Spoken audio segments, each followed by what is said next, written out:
On today's show, we'll break down what went wrong for the Ottawa Senators in a 4-1 home opener loss to the Nashville Predators. And to add injury to insult, Brady Tkachuk left the game, came back, then stayed on the bench. Is he hurt or injured? This is Brady Tkachuk, and you're listening to the Locked On Senators podcast. Your Locked On Senators, your daily podcast on the Ottawa Senators.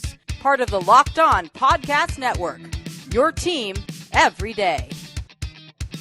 Welcome. You are locked on to the Ottawa Senators. I'm Ross Levitan alongside Brandon Pillar, and today's episode is brought to you by FanDuel. Download the FanDuel app now by visiting FanDuel.com and win $300 in bonus bets if your first $5 bet wins. Today is Tuesday, October 14th, and Pilsy, the home opener win streak is over. Sad. I mean, we used to be able to count on the home opener as an automatic win, a way to kickstart the season with some good vibes, but a 4-1 loss to the Nashville Predators. And the Ottawa Senators are now 1-2 on the season. They can't seem to get out to a lead, even when the NHL decides that they're not going to allow a brutal goaltender interference call that took the lead away from the Ottawa Senators. But Ross, it was tough because after the game, talking to Sens fans, a lot of the vibe was obviously down, but the kind of narrative was, well, like they didn't play that bad. Like they were in this game.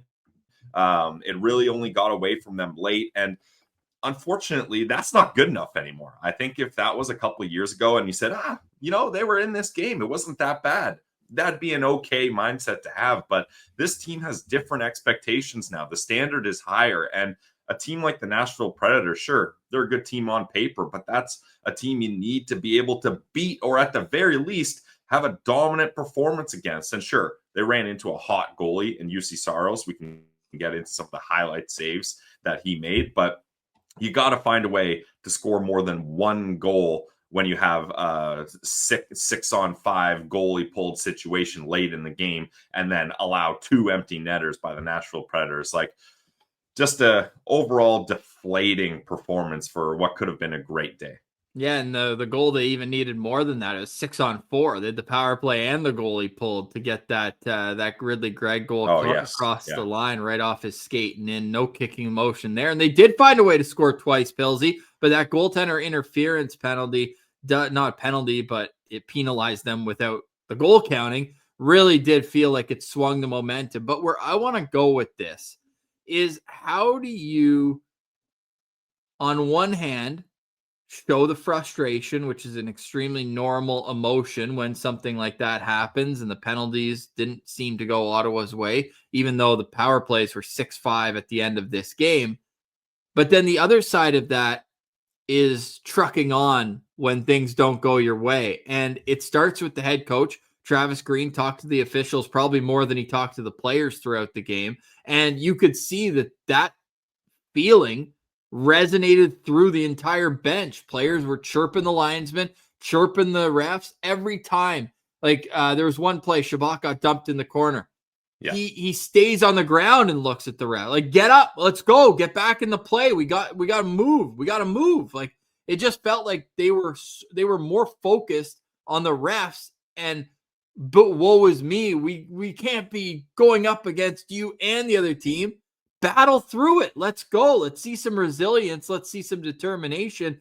And obviously it adds to it that you're frustrated you can't beat the goalie at the other end. But the two of those together, it made for an explosive piece of, I would say, self-hurt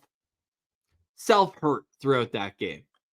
Yeah, and that's a fair point. It was clear the Ottawa Senators were playing frustrated, and there's so many different things I want to hit on here, but you talked about Travis Green. Look, maybe this is a hardo point by me, and I'm sure if a coach heard me say this, they would probably just laugh it off. But I thought right away, I was upset with Travis Green before the puck even dropped.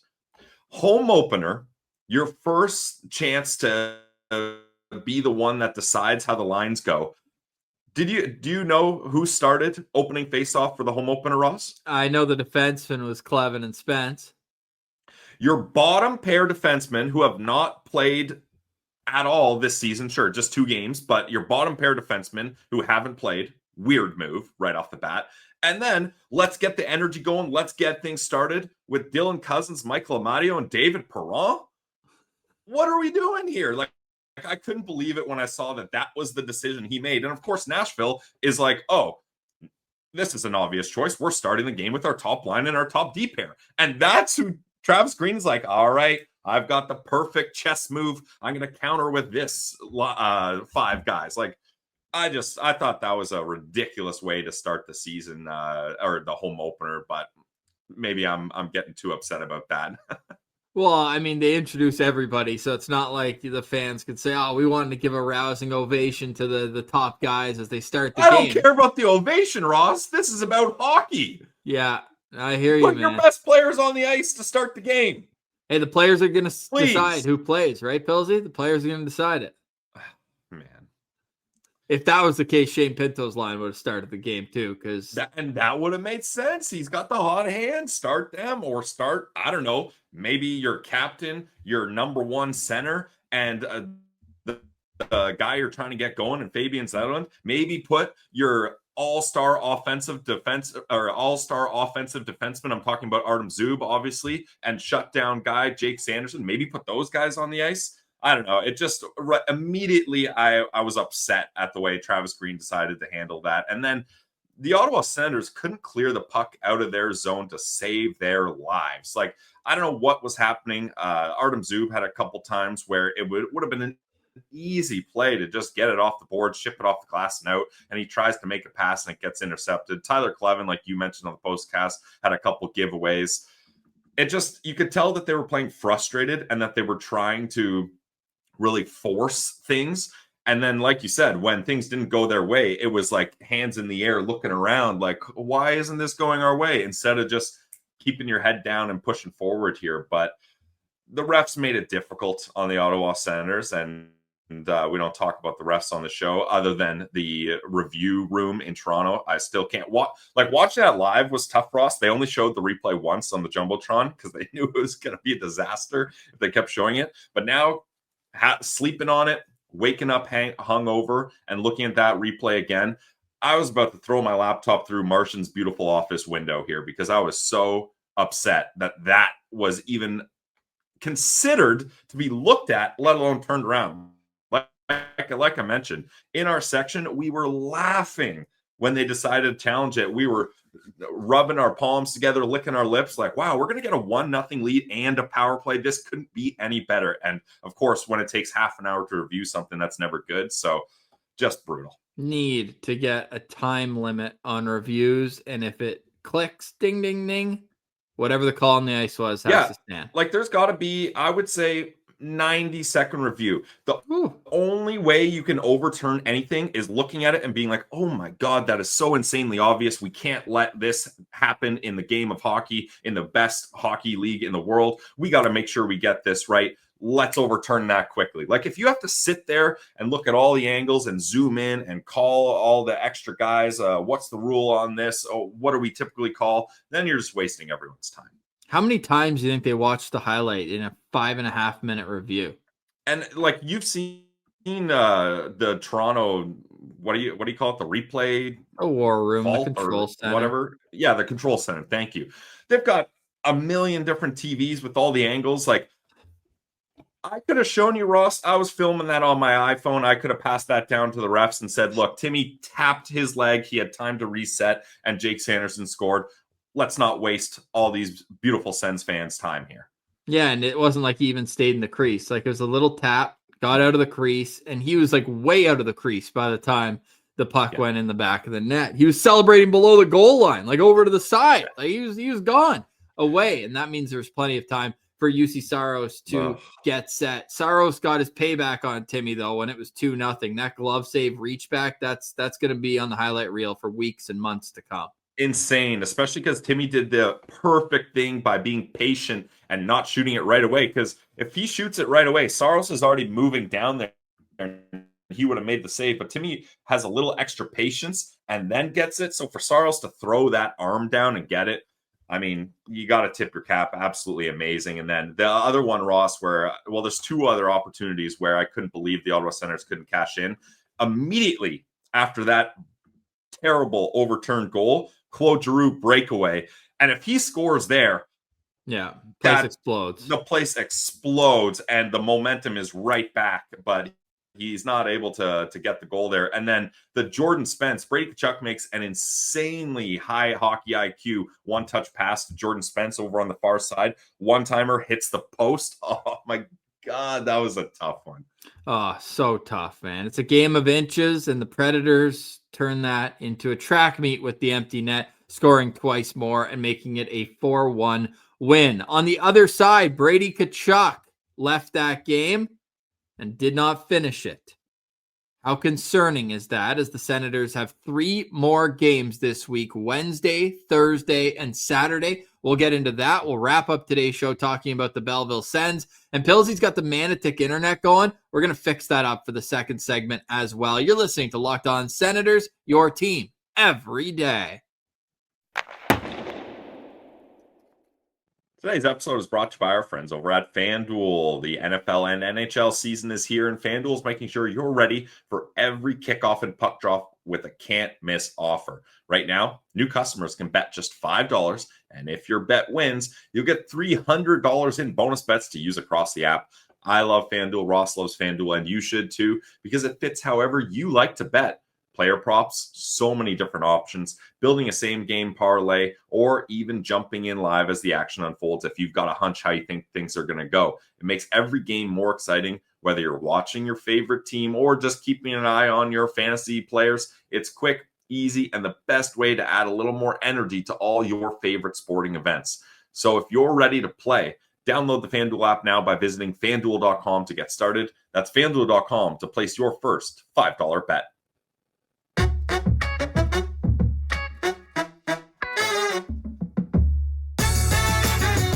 All right, Pillsy on the hot spot now, and we are rolling into segment 2. Some overreactions after the Senators dropped 2 out of 3 games to start the season. They trailed 2-0 in all 3 games, and they trailed 3-1 in all 3 games. Why is this team not ready to start on time? That's a great question. Thanks. I don't know. I mean, the 1:00 start, we've already had our grievances with that, but I mean, Nashville starts at the same time, and they're dealing with being on the road and time zone changes for them, so you can't use that as an excuse for the Sens. Here's my answer: the big boys haven't showed up quite yet, in my opinion. Sure, Brady Tkachuk's got 3 assists. Tim Stutzle only has 1. Fabian Zetterlund has no points. Like Fabian Zetterlund, I'm a Zetterlund guy. And I like the way he plays, and I think he hasn't been that bad. But if he doesn't start producing, we're going to have to start having to ask some hard questions here, because he's now been here a long sample size, and 2 goals in what? He's played over 30 games total if you include playoffs, right? Like, yeah, it's just not good enough. And now he's got an opportunity on the top line. Brady hasn't scored. Timmy's shooting more, so that's nice, but it hasn't converted into anything. You can't blame him on the Saros chance. That's just getting beat by a good goalie. But the big boys are going to have to find a way. And unfortunately, you might be without your biggest boy here. Yep.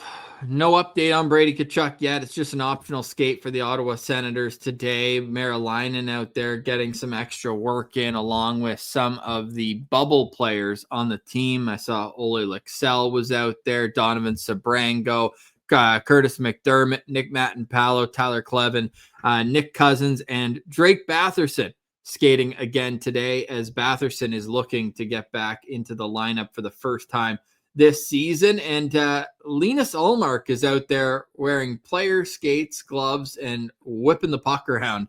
Bruce Garriock with a video of that one. And I can appreciate what Ullmark was saying post-game. Like, you do kind of have to tip your hat to UC Saros. There's problems that were in the Senators' control. Yes. That they didn't do as well of a job as they could have, but UC Saros was elite last night. And Ullmark wasn't much worse, but that's the game of inches, extremely close. And unfortunately, the way that second goal went in, just off a rush, and Stamkos being able to drop that puck back into the slot, into a maze of bodies, and yet still somehow Ryan O'Reilly's the guy who gets a stick on it and puts it in the back of the net. Just super frustrating, because it really felt like Ottawa was going to tie that game at 1. Like even just starting the third period, Zetterlund had a really good opportunity. Can't cash. How many times are we going to see that storyline continue? There was an offensive zone possession from the Cousins Matteo line that was really good. Cousins got stopped on the doorstep. Stutzle's one-timer gets blocked by Barron's stick. Like all these little plays. And Nashville, I think, deserves some credit defensively too. I know the blocked shots were equal at 14, but it felt like their sticks were just in really good lanes, and they were able to take away a lot of good opportunities from Ottawa. So it's about bearing down if you're the Sens and getting on their horse early in games. And Buffalo preview on tomorrow's show, so I don't want to get too into the weeds on that one. But this is a pride game for both teams. Buffalo's had maybe the worst start to the season possible, and the Senators don't feel like they're playing nearly their best hockey either. Yeah, Buffalo is 3 games into the season, and jerseys were thrown onto the ice after their last home game loss up against the Avalanche. And then you got the Seattle Kraken, who are having a nice season so far back at home in Ottawa. And then at home against the New York Islanders, they haven't got a win this season too. Now, obviously, by then, they'll have played more games and maybe they get a win. But Ross, 2 of your 3 next opponents are 0-3 so far. So this needs to be a bounce-back week. We talked about it, that the Ottawa Senators should be aiming to win 3 of these 4 games. Well, they already dropped the first one, so tough task ahead here. But yes, we will get more into the Buffalo game. And I've got a spicy take that is embarrassing that I even have to go there, that I'm going to release on tomorrow's episode. Yeah, save that for tomorrow. And hopefully the Senators are just saving Brady Tkachuk for tomorrow. We would love to see good news on him. Takes a push from behind into the boards from a dangerous area in the first period. It's a minor penalty. We posted it on social media, obviously a little bit, let's say, emotional. We're pit bulls here for our guy Brady, but we said kick him off the tour to Roman Josi. I don't know if Roman Josi's ever been suspended in his career. He's a very honest player, very respected leader. I think it was a little bit of a greasy play, but I don't think it's the be-all, end-all like the Senators kind of made it. And I feel like from that moment forward, it kind of knocked them off their game, and they were looking for other things, and Brady was going after Philip Forsberg and trying to get his pound of flesh early on in the game. Save that for later. Let's score a goal before we worry about grievances with the other team. So there's that element of it, and how Brady did come back into the game.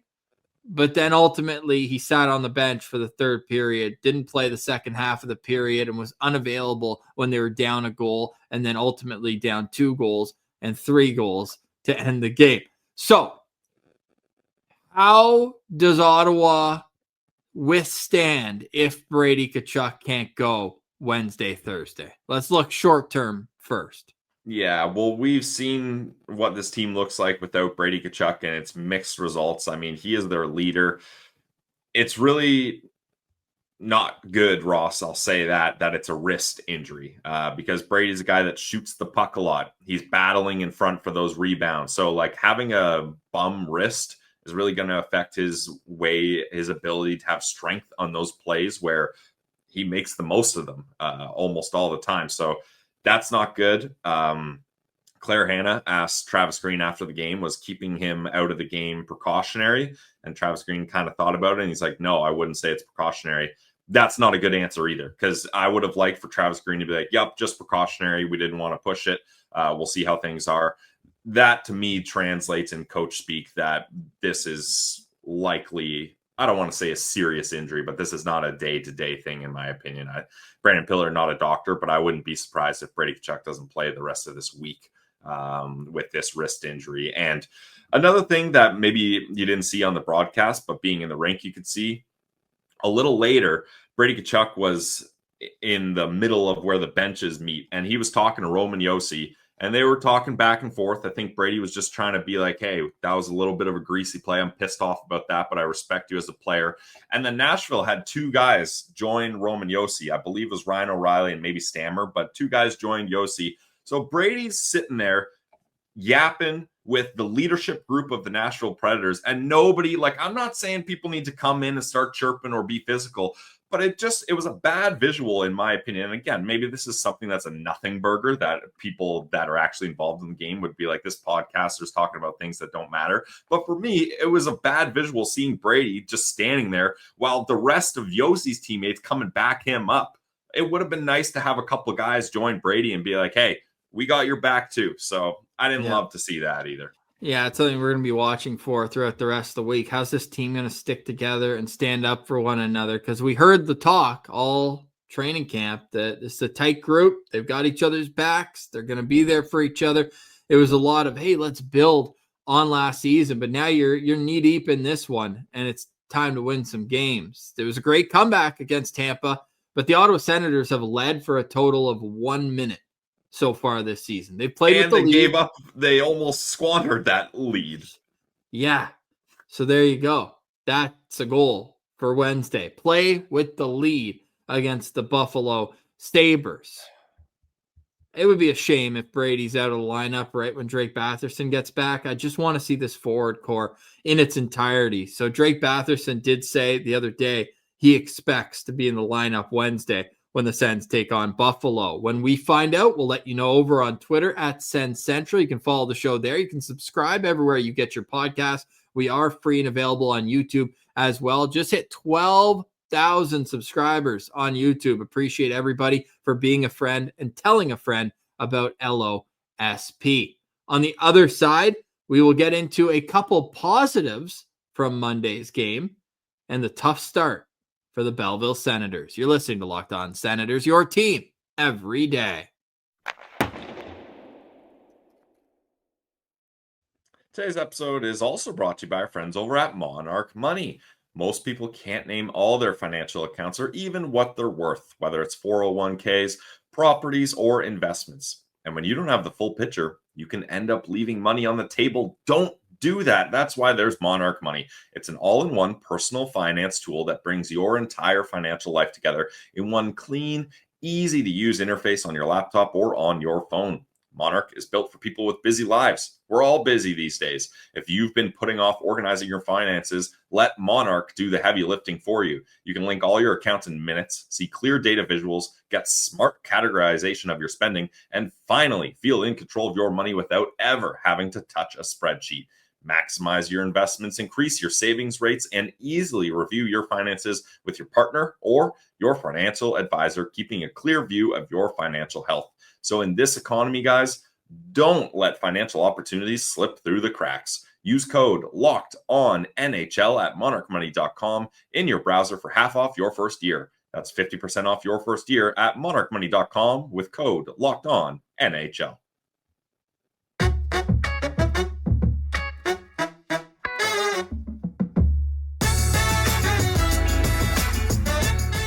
All right, Pillsy, I just got a DM, and neither of us are doctors, but it does not look great for Brady Tkachuk. I will leave it at that for now. Hopefully, we are completely wrong. Yeah, I had a feeling, Ross, that like we know Brady Tkachuk, this is not a guy that if he's bruised or banged up, will let it stop him from playing. Him not playing and being there in the most dire moments, 6-on-4 down at home, that tells the story right there. I think, again, I don't want to be the bearer of bad news. I'm not a doctor, but I think this is going to be a weeks thing, not day to day.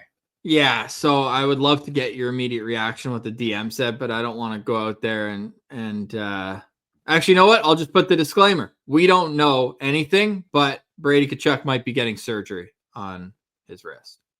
Jeez, I wasn't expecting surgery, to be honest. I thought maybe a cast. Yikes. Yeah, we'll see. Again, this is anonymous DM, so we will see what comes of that. But Brady Tkachuk is obviously the heartbeat of this team, and they need him healthy in the lineup. And it's especially disappointing, Ross. It sucks with Big Walt and Chantel and his kid in the stands, too. You never want to have family there when you get hurt. That's tough. No, well, we need Brady Tkachuk to be healthy, and hopefully he's healthy and ready to go as soon as possible. And sometimes it takes a little while for the swelling to come down, whatever the case may be, to make sure that you get the right decision. Yeah, Ross, I think you're right. It's just let the swelling come down and he'll be ready for Wednesday. I think that's the correct take. Yeah. Please.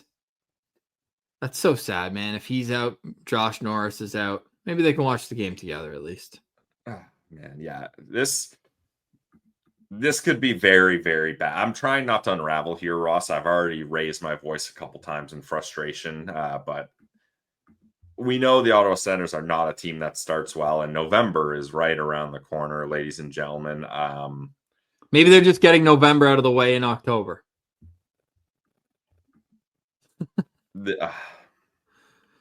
Positive? Tim Stutzle shooting the puck.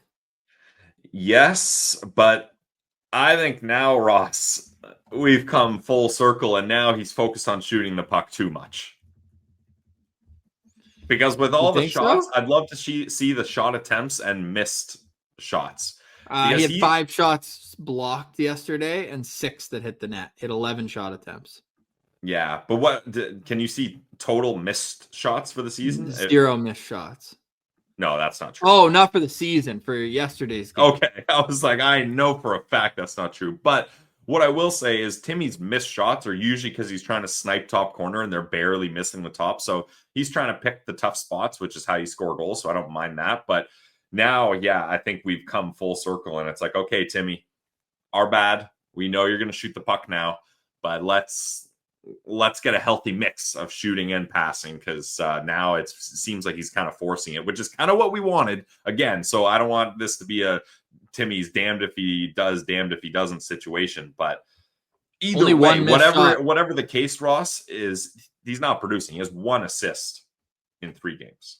Yeah, his only missed shot that they tracked was the one on the play against Florida where it went the other way and Sam Miskevich scored. Oh, damn. There. Yeah. Maybe that's on me. I thought there was a couple more. Well, he's had 9 shots blocked. Yeah. Okay. Yeah. So that, I think, is more the issue there, that he's having trouble getting it through defenders and actually hitting the target. But he's shooting, man. That's a positive for me. We wanted it. And we got it. So next is finishing ability, because this whole team can't really finish at 5-on-5. It's crazy. No, they can't. Even Ross, the power play has been only okay. Like that 5-on-3 they got early in the game from that play, Yossi shoving Brady, no momentum gained on that. Like that was a real killer, because the crowd was feeling it. They were pissed off that Brady got hurt. We didn't know how serious at the time, and now you get a 5-on-3, and they didn't really get it going there, in my opinion. No. So what else? Give me one positive. Come on, there had to be something. Well, I mean, the penalty kill going 6 for 6 is very positive, and I know Nashville's power play isn't really clicking right now, but they got good players there, so that's huge, being able to fully shut the door there. And I want to give big props to Linus Ullmark, that those 2 saves he made on Philip Forsberg early, where he stops on the breakaway, then stops the rebound too. That was massive momentum, and Ullmark needed that for his confidence. He's a guy that I think his confidence is affected massively by his mental state. So now at least he got a confidence boost. This was not a bad game for him by any means. In fact, I would call it a good game. Really, the goals scored, I wouldn't put on him, the 2 of them. But also, I know you asked positive, Ross. I'm reaching back into the negatives here. The Ottawa Senators are allowing way too many players to slip behind their defense and get clear breakaway opportunities. Like, there's so many times in that game where I just have my head in my hands going, what are we doing here? How's this guy wide open for a breakaway? And it hasn't just been that home opener. Other positives, yeah, that's pretty much all I got. Is the penalty kill was good, or no? I'll bump that up a little. The penalty kill was great. 6 for 6 is great, and Linus Ullmark was good. So those are positives. But how much, and not to poke holes in what you really worked hard for to find a good one. Nashville's power play sucked. No, I know it does, but Ross, when you like not even just the numbers, like watching it, like they did not have a set trigger man. It used to just be give it to Stamkos when he was with the Lightning, but here it felt like they were so unsure of when they were going to put the puck on net. Like they were a disaster. You know why they were unsure, Ross? Because the penalty kill was so damn good. They were like the penalty kill was at least being aggressive, which is a change we were calling for, but. Yeah, again, Nashville has one of the worst power plays in the league. I believe now they're 1 for 15 on their power play opportunities. So and there's a wild stat too that they had going through the broadcast. Now the Preds are 0 for their last 21 power plays in Ottawa, going back 6 years. They haven't scored a power play goal in Ottawa. Obviously, just one game a year, but that's 6 games, 0 for 21 on the power play. So there you go. Nice. Billsy, the Belleville Senators had a brutal opening weekend. Now, Carter Gametime did score his first pro goal. We recorded Monday's episode on Sunday right before the game, so we didn't get to it there. Gametim's goal, beautiful pass from Halliday behind the net right to him and short side upstairs. And it was a beauty, and that was the last goal they scored that game. It was the second goal of the period. Tyler Boucher scoring the only other goal. So both first-round picks made by Ottawa in their lineup get on the score sheet, but they lose the game 6-2. It was really 4-2 and then 2 empty netters, so kind of similar to the Ottawa-Nashville game, but Belleville had already been coming off a loss in their season opener against Lehigh Valley, so that's tough. 0-2 start. They're getting outscored 11-4. Yeah, and we had, I don't want to say high hopes for Belleville, Ross. I think I really tried to limit myself on the leading the Belleville hype train this year. I didn't make any bold proclamations about them making playoffs or Calder Cup run or anything like that. But I did like the way this roster shaped up. I thought there was good balance and depth to it. But when the goaltending is the way it is so far, you're not going to have much luck, even up against weaker teams like the Bridgeport Islanders. That's not a good AHL team there. So yeah, pain and suffering throughout the Senators organization so far, unfortunately.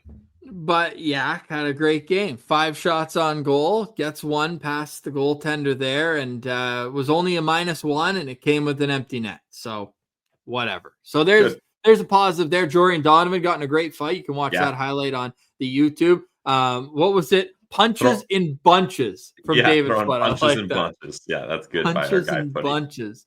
That's how Sens fans feel taking them in the face throughout the first 3 games of the season. But other than that, there's not a whole lot going right now. You just hope that Drake Batherson can get back and that this Brady Tkachuk storyline isn't what we believe it could be. And then you can start to see maybe a step in the right direction. Maybe. For who? For Ottawa.